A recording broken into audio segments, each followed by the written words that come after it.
रामचंद्र जी को जब उनके पिता दशरथ राजपाट सौंपने वाले थे, तभी उनकी दूसरी पत्नी कैकेयी को उनकी दासी मंथरा ने खूब भड़काया।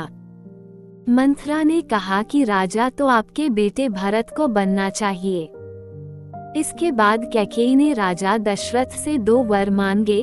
पहला, भरत को गद्दी मिलनी चाहिए और दूसरा, राम को 14 वर्ष तक वन में रहना होगा।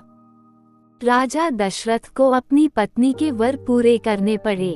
जब रामचंद्र जी वनवास के लिए अयोध्या से निकले, तब लक्ष्मण जी ने भी उनके साथ जाने की इच्छा जाहिर की।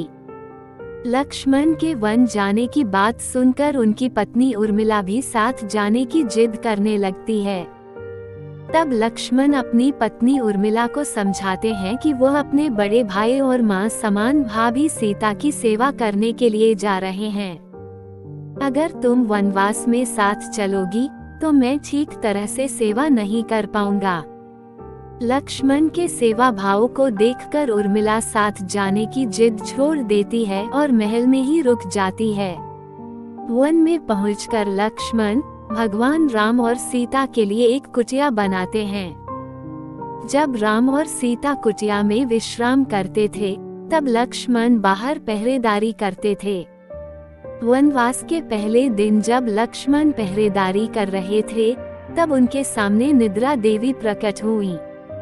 लक्ष्मण ने निद्रा देवी से वरदान मांगा कि वह 14 साल तक निद्रा मुक्त रहना चाहते हैं।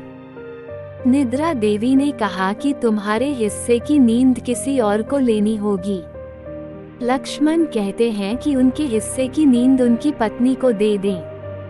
इस कारण लक्ष्मण 14 साल तक नहीं सोए और उनकी पत्नी उर्मिला लगातार 14 वर्ष तक सोती रही।